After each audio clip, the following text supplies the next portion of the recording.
All right, so welcome to virtual learning yet again.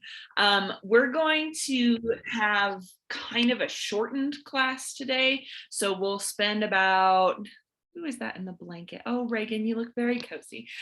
We'll spend about 30 minutes or so, maybe 35, 40 minutes tops, kind of discussing things. And then I'll give you the rest of the time I actually have a podcast that I want you to listen to.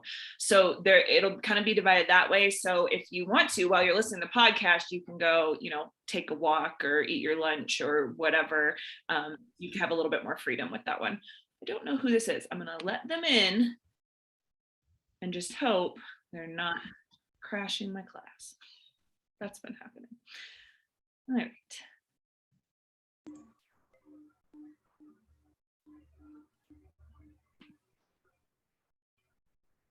Okay, Sean, who are you? I'm not sure, so I can take roll.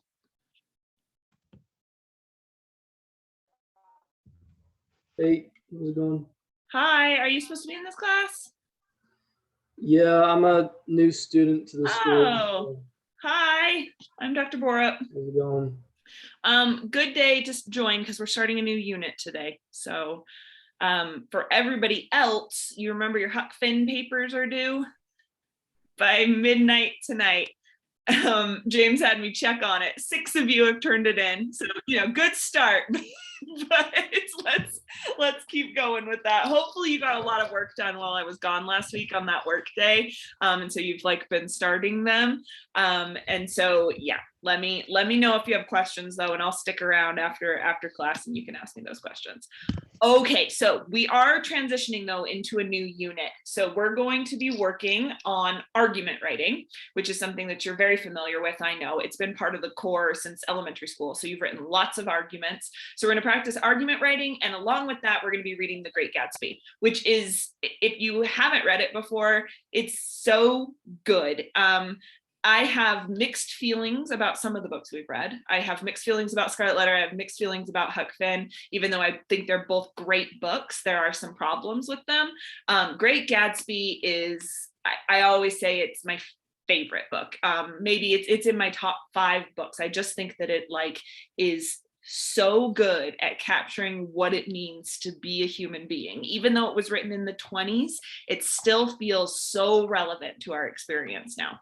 So we're going to be reading it, and as we're reading it, we're working on responding to argumentative type questions.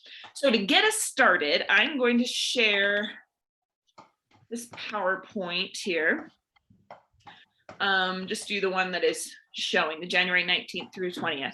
All right, so you're going to be thinking about an argument or a disagreement you've gotten in recently. And when I say an argument, it doesn't have to be like a throwdown, like we ended up crying type of an argument. I just mean you were disagreeing about literally anything. Last class, somebody was talking about who the best Spider-Man is, or I guess somebody got into an argument about whether or not they had to wear their mask when they went on a walk outside. It was little arguments like that, right? And I want you to write. We're going to do a writing for, let's do 4 minutes. You're going to write about what this argument was like. How did it start? How did it end? And then what was a strategy you used to try to win that argument? So what were you doing on your side to try and win, whether you did or not? Okay, so 4 minutes, you can write it on paper, you can write it on a Google Doc, it doesn't really matter. And I'll just be quiet for those 4 minutes. Okay, go ahead.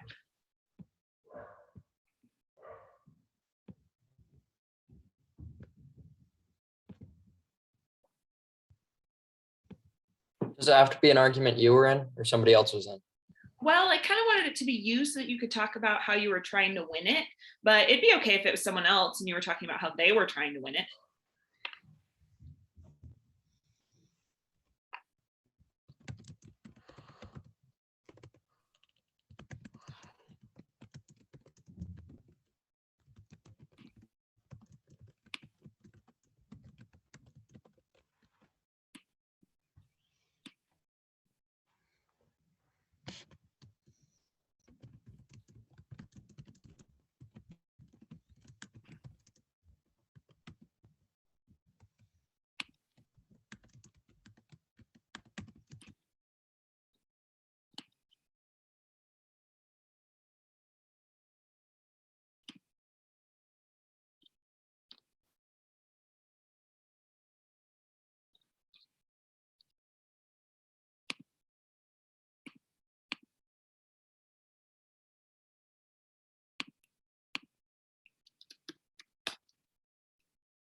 Okay, 30 more seconds finishing up your sentence.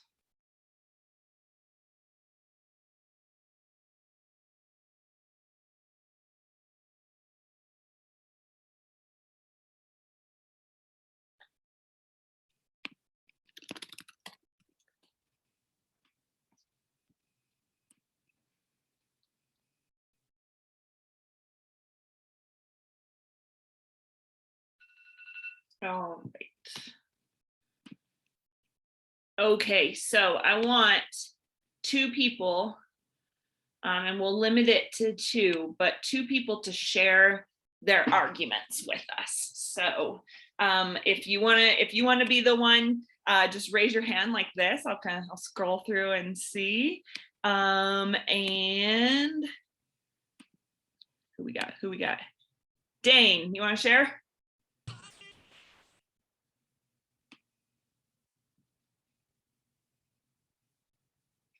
Okay, so my friend's little brother was asked where they should go for dinner, and then he just said McDonald's, and they're like, no.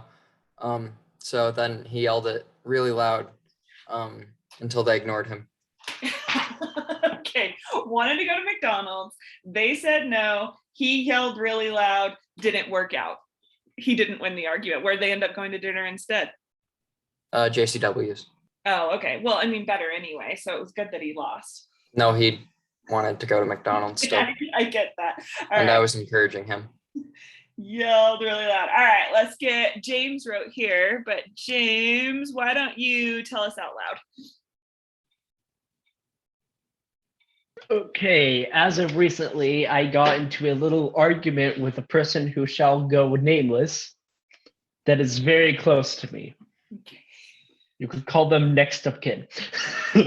Like they're listening. About who would be superior in a physical altercation. It started with us just chatting, and then, just stuff happens. We started talking. It ended with one of us proclaiming the other to be correct, and then the victor smiling.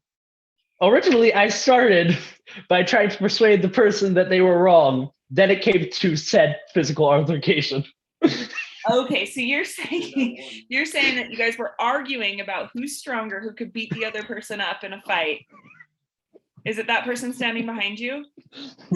I didn't either confirm or deny. And then you started the fight, but you actually won the fight? I didn't say which was which. So there's no proof of what happened or who it was with. So this is me basically explaining a fight I had with a person who shall go nameless. Okay. I confirm or deny. All right, let's get one more. Maybe one more that was a little bit more successful. Bella Collins. Okay, so I was at my boyfriend's house a bit ago, and this is so stupid. It's like, I don't really want to call it like a fight, because it was not a fight at all. Like it was a joking argument, but he was making eggs, and I was like, ooh, could you make me some? And I look in, and there's this like pretty decent chunk of like brown. I'm like, what is that? He's like, I don't know. It was in the eggs, and he was trying to pull it out. And I was thinking, like, it's period, it's poop, it's some sort of like horrible, disgusting thing in this egg. And he's trying to pull it out. Maybe he spends like 2 seconds trying to pull it out, and then just goes, it won't kill me, and starts beating up the eggs. And I'm like, oh no. And I was like, don't make me eggs. Like, and we would just have this whole argument of like, he was like, you're picky because like you won't taste it, and you won't even know it's there when you cook it, and it's not going to kill you, and it's just a speck. And I'm like, that's not a speck. Yeah. I don't know if it will kill me or not. Yeah. I don't know if I'll notice it or not. Why? I don't feel like I'm picky for not wanting to eat potential chicken poop. All right. He did. All right, let's look at a couple of these arguments. That's a really good one. Let's look at a couple of these arguments. Sorry, this is not what we need on the whiteboard here to kind of show you how it broke down. So let's start with McDonald's argument. The thesis there, I want to go to McDonald's, right?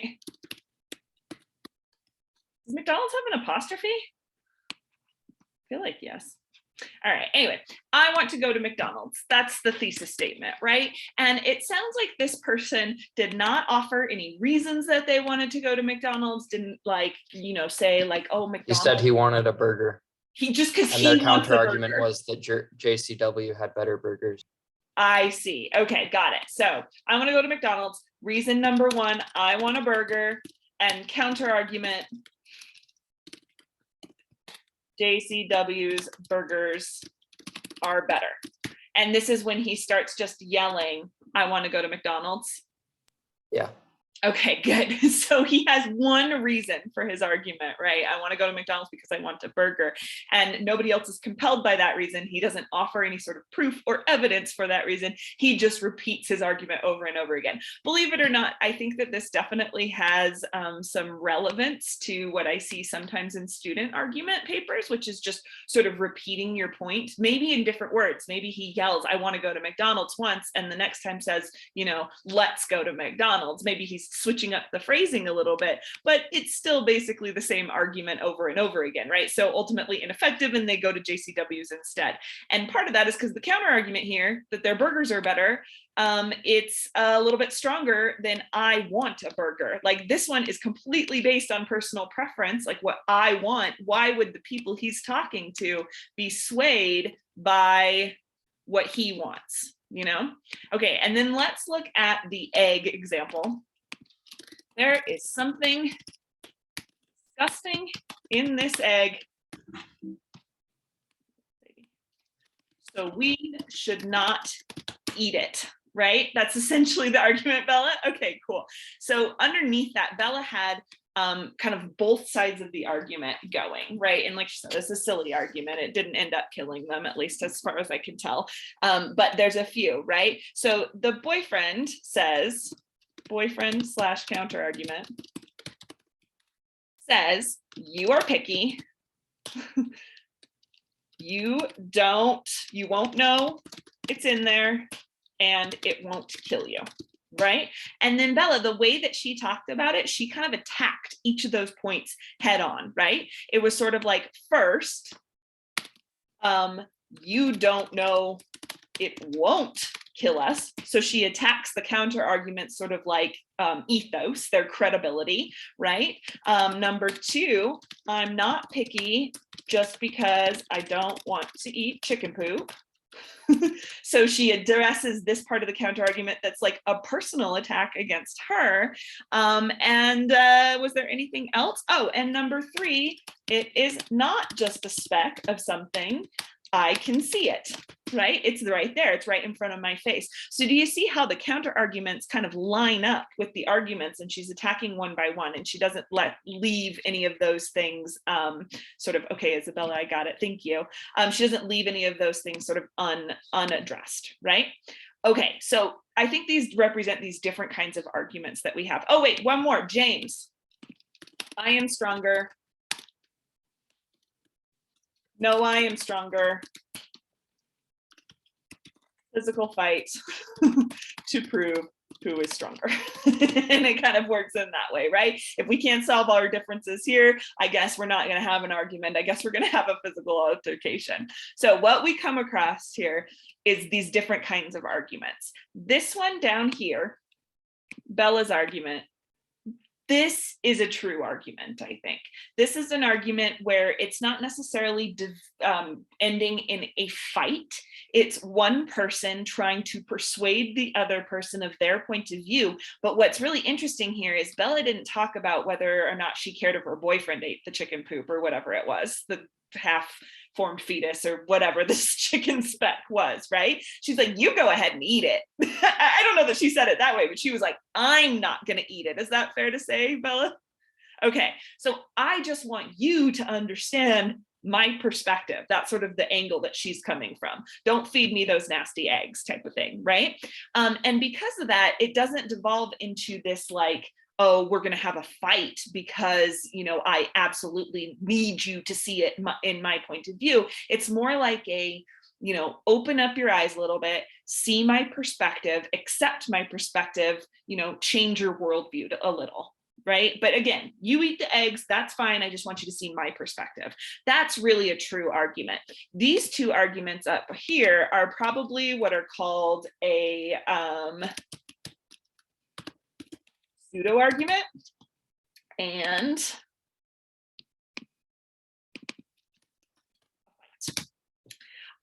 these two things don't qualify as good argument writing. So in a pseudo argument, you are basing it completely on personal preference. Now down here, look down here at Bella's argument again. That is personal preference. She's saying, I don't want to eat these eggs. And it's my opinion that what's in these eggs is gross, right? And it's based on opinion. All argument is opinion. But up here, I want to go to McDonald's because I want a burger. That doesn't leave room for anybody else to disagree. No one can say to you, no, you don't want a burger, right? You know what you want, but because of that kind of like subjective quality to it, it completely shuts down any argumentation. And then this one over here with a fight, this one is saying like, I must win this argument, right? It's not just about swaying someone else's opinion and helping them see your perspective. It is proving that you are better than that other person and that you are right and that other person is wrong. So when we're talking about arguments in our class, we want to avoid, this is good board work. There we go. We want to avoid these two styles of argument, too much based on opinion, too much based on winning. And we want to go with this style of argument where it's like a back and forth where I need you to see my perspective. And there's different levels of that. Like sometimes that argument is way more important. Like it is essential that you recognize my perspective here. And sometimes it's more minor. Like, you know, I mentioned Tobey Maguire, or I mentioned Spider-Man, who's the best Spider-Man. Tobey Maguire's the best Spider-Man. I want to prove that Tobey Maguire's the best Spider-Man. I'm seeing everybody's faces disagreeing and you're crazy. And I'm going to make my point. Maybe you'll listen to me. Maybe you'll acknowledge some of my points of view. It really doesn't matter in the long run, but I can still make that argument and it can still be a fun paper to read. So there's different levels to this. Okay, so that's the little intro to the style of argument writing that we're going to be doing. And to kind of have like a central theme that we're working around, we're going to be thinking about the American dream. So this is something we've talked about already a little bit in class, but what I want you to do is in the chat box, everybody write down what they think the American dream is. If you had to define the American dream, no cheating and looking it up, just for you, what is the American dream? Write it in the chat box. And everybody's doing it.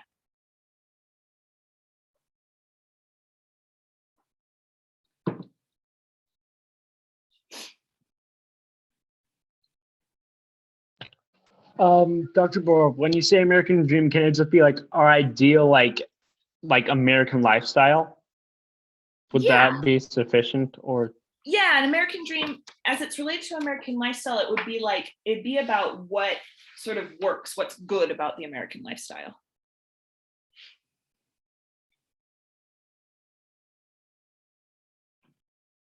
Erwin says, be hot, rich, and free.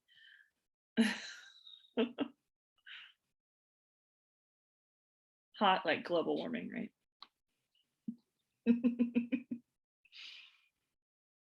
Shouldn't it be rich all the time?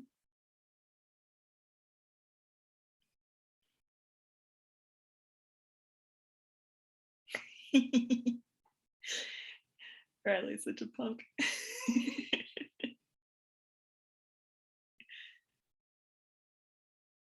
I'm just salty about healthcare.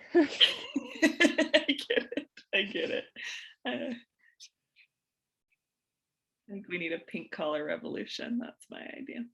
Healthcare and teachers band together.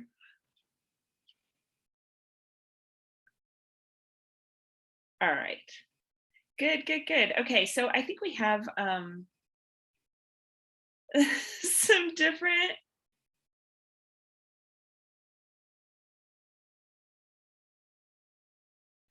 different ideas here. You guys are amazing. I love these.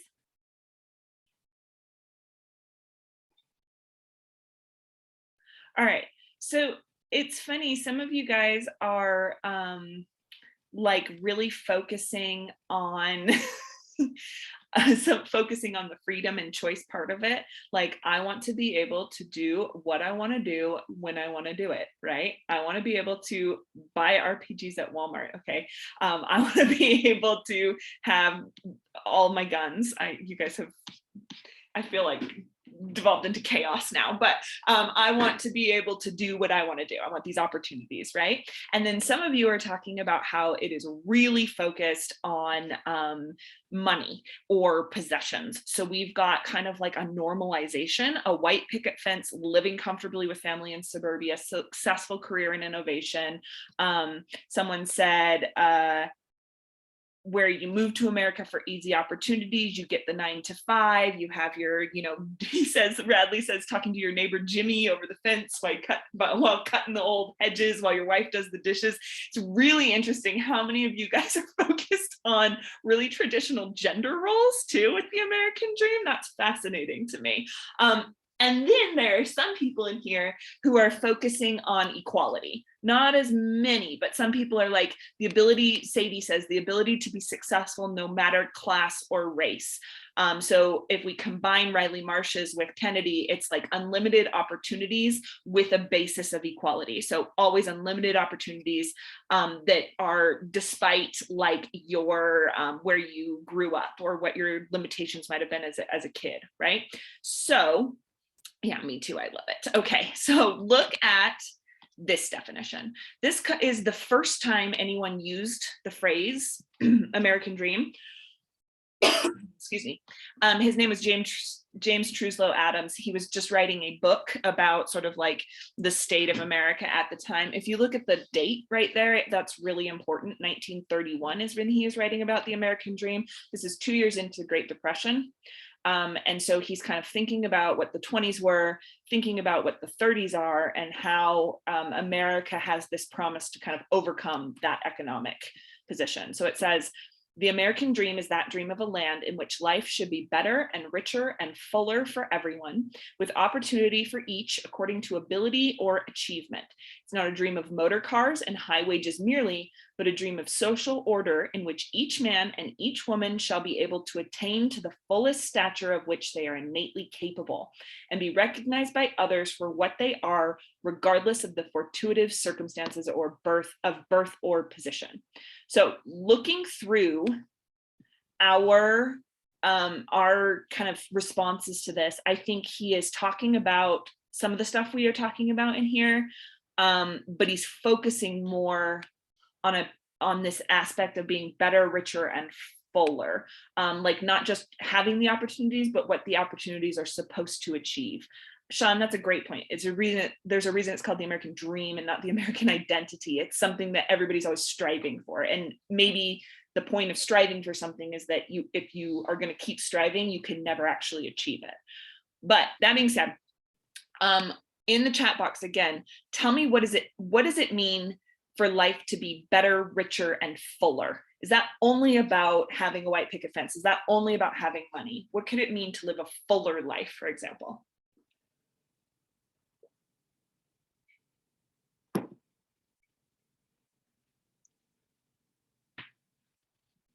You're writing that in the chat box. What does it mean to have a fuller life?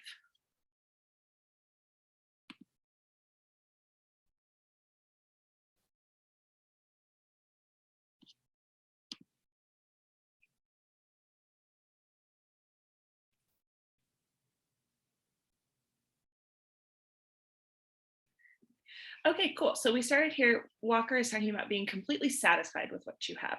And Lena adds on to that and says, it's like, it depends on the person and their values. I think we maybe have this idea of the American dream as being this white picket fence suburban idea, partly because of when it became popular.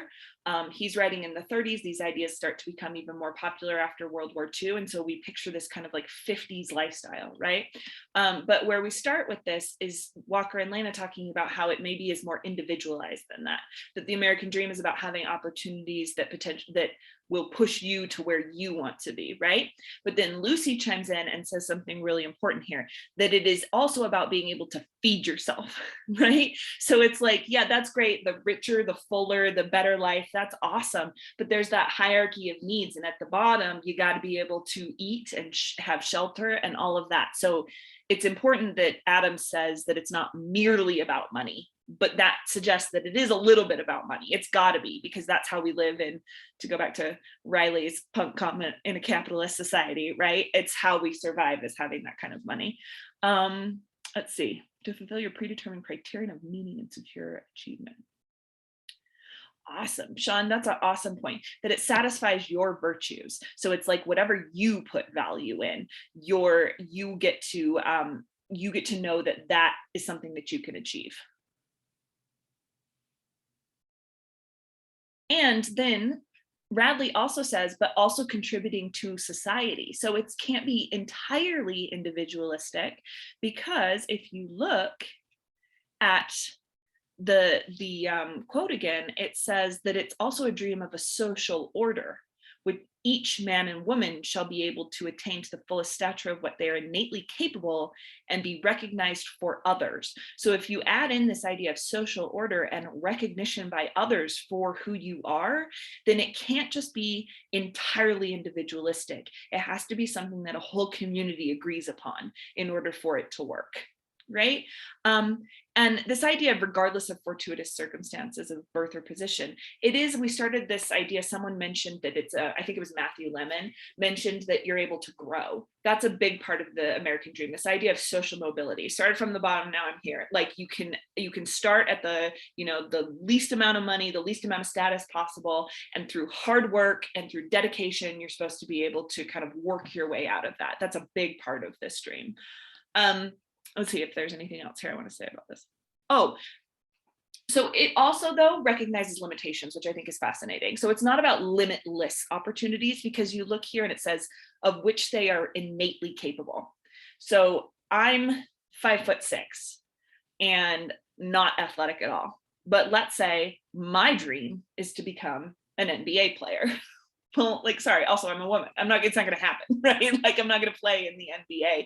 And it's not like it's supposed to be this fantasy where anyone can do you can be whatever you want to be when you grow up. That's not necessarily what he's saying. But he is saying that you are recognized for others for what you are. And regardless of who you are, you get a better, richer, and fuller life. So if I were to take that NBA example and sort of think about how that applies, it would be like, okay, yeah, I can't be in the NBA. My talents, at least as far as I'm concerned, have led me to this profession where I'm a teacher, right? But he's kind of saying my life let me say this, an NBA player's life should not be any better, richer, or fuller than my life. That's kind of what he's getting at, that it can be individualistic, but everyone's supposed to be able to find that kind of fulfillment. Okay, lofty ideas. And I'm already seeing the criticisms from you guys in the chat box about this idea. So we're going to kind of think about 3 questions when we're thinking about the American dream over this unit. I'm going to put it in the chat box. Those questions are, 1, is the American dream static? Has it stayed the same since the 1930s? And has it kind of like, the ideal is always the same. It's always for this better, richer, fuller life, and the same ways to get it, Number 2, is it possible? If it's about this opportunity for everyone, is that a reality? Like, can that be a reality? And if it is possible in America, for whom? Is it possible for everyone? You guys mentioned this idea of equality. Does everyone have this dream? And number 3, and this is one is a little more complicated, I think, is it admirable? And by that, I mean, is this dream inherently something that we should be reaching for? This idea that we can all be recognized for our individuality that makes us better, richer, fuller, and so on. Or is there, like, within that dream itself, something to critique, something that's like not quite ideal about the dream itself?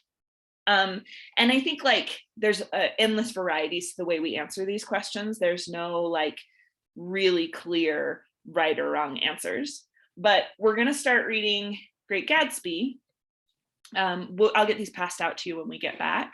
And I think it talks about all three of those questions. Great Gatsby is written right before that quote that we just looked at. It was written in 1925. And so it's thinking about all of these ideas about what it means to be American and what Americans can achieve. At the same time as it's just a really good story about partying and, you know, affairs and violence and all of that in the 20s. Wait, Riley, is that Great Gatsby? What is that? It's actually pickup drops. They're like little mints that help wake you up, but they just look like something from the Great Gatsby. Yeah, So they like, do. oh, look at that. That makes me question what's in those mints. It's just like, I think it's just 90% candy. So Okay, all right. Well, then it's good. I like mints. All right, here's what we're gonna do. I know how students feel about breakout rooms. I do. I'm aware of the memes, but I'm still gonna make you go into breakout rooms for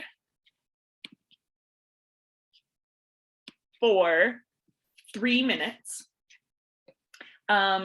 No, we're gonna do 5 minutes. This is the last thing we're gonna do for class though too. So you can do your best at this one thing. Okay, I'm gonna send you into these breakout rooms for 5 minutes, and I want you to discuss with each other those 3 questions that I put up in the chat box. So if you need to copy that and write it down somewhere else, I'm not sure if the chat box goes with you.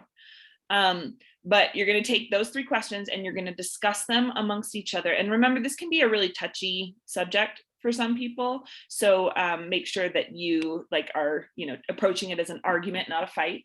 But talk about whether you think it's possible, whether you think it's static, whether you think it's admirable. Bella, did you have a question? What's a breakout room? Oh, so I open up these rooms on Zoom and it will ask you if you want to join the room, and you'll click yes. And there are either 3 or 4 people in each room. So it's just small group discussions. Oh, okay. Okay. All right. Let's give this a try. I'll call you back in 4 minutes, 5 minutes. Okay.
Hey, Radley, you get kicked out?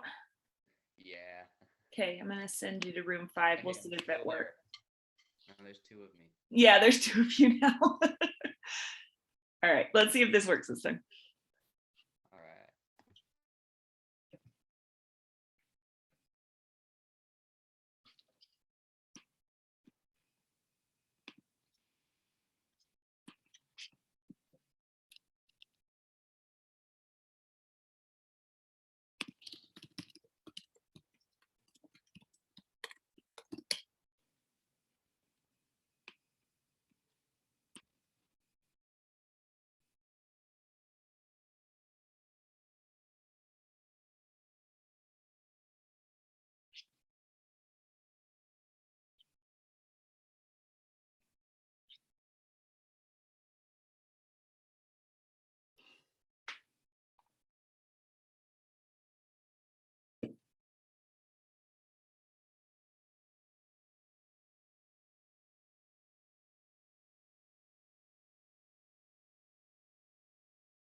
Recording in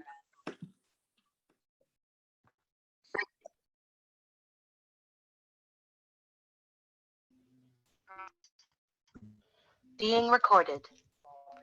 Okay, Shadi. Oh, I need to turn my teacher.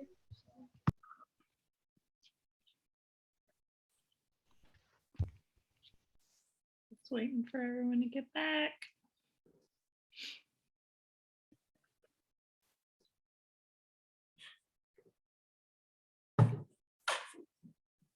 Dane's just living in Australia right now.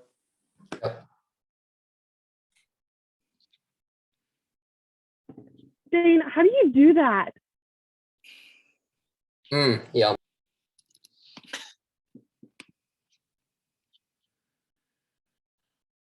Okay. It took me a while to figure out, so yeah. It's a real accomplishment. All right. So Found it. we are going to, I'm going to kind of send you out now to do the last bit of class. So let me show you. You are going to be completing this assignment, Virtual Learning Revisionist History Podcast. It's on the class module for today, so January 19th and 20th. The episode is called Carlos Doesn't Remember. If you click on that link, it takes you to this page with the episode in a browser. So revisionist history, Carlos Doesn't Remember. On Spotify, it's there too. If you just search revisionist history, Carlos Doesn't Remember, and then you can listen to it while you're doing whatever. It's available wherever you listen to podcasts. So the ads tell me.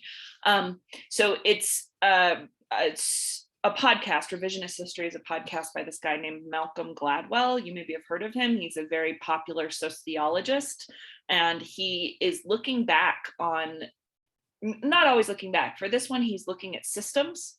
And in this case, he's looking at higher education and about how elite schools like Harvard, Yale, those kind of Ivy League schools decide who gets to come to their school and what kind of financial packages they get.